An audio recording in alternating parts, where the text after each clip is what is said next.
13 оны энэ тараас нь улаан энэ ногоо. За тийм үү? Тий, ингээд тэгэхээр энэ хоёрт зүрхгүй. Та энэ яг ингээд архив дээр байгаа. Байгаль орчны яам дээр байж байгаа. Манад үлдэн шүү дээ. Тий, үлдэн би танд ингээд бүгдийг хөлөөлж.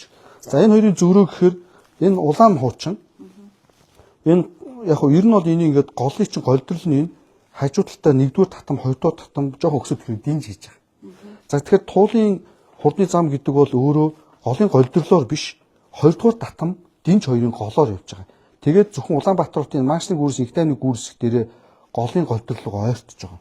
А бусад хэсгээр гол бол ингээд урд дуур явна. Энэ хоёрдугаар татам динж хоёрын дагаж явсан. Энийг Батбаяр сайд өөрөө үгэн дээр хэлж байгаа. Голын голдрлыг давж байгаа гэдэг нөгөө 13 онд эдийн засгийн сайд Батбаяр сайд өөрөө хэлж байгаа шүү дээ. Хурдны замын хувьд бид нэр ингээд Улаанбаатар хотод ийм л даа. Туулын голоо дагсан урд нарийн хот.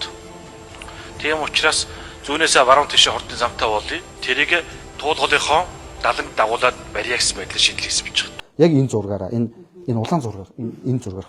Тэгээд энэ ногоон зураг нь болохоор 26 онд бид 13 жилийн дараа дагуулаа явж байгаа юм. хийхдээ.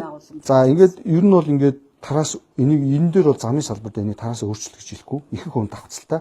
Өөрчлөгч байгаа бол 13 жилийн дараа энэ хэсгээр ногоос нь уушаа орж байгаа энэ хойгоор барилга байгууламж баригдсан. Хэсгүүд. За нөгөө хаан тэнгэр вилла хоёр талаас нь шахаад баахан байшингууд барьцсан. Энэ дээр бол нөгөө орцгацтай уялдуулаад дид станц шугамнууд хийгдсэн учраас хойшлуулад голоос нөгшөө хойшлуулад ногоо эсвэл өшөө хойш дэмжрүү байгуулсан.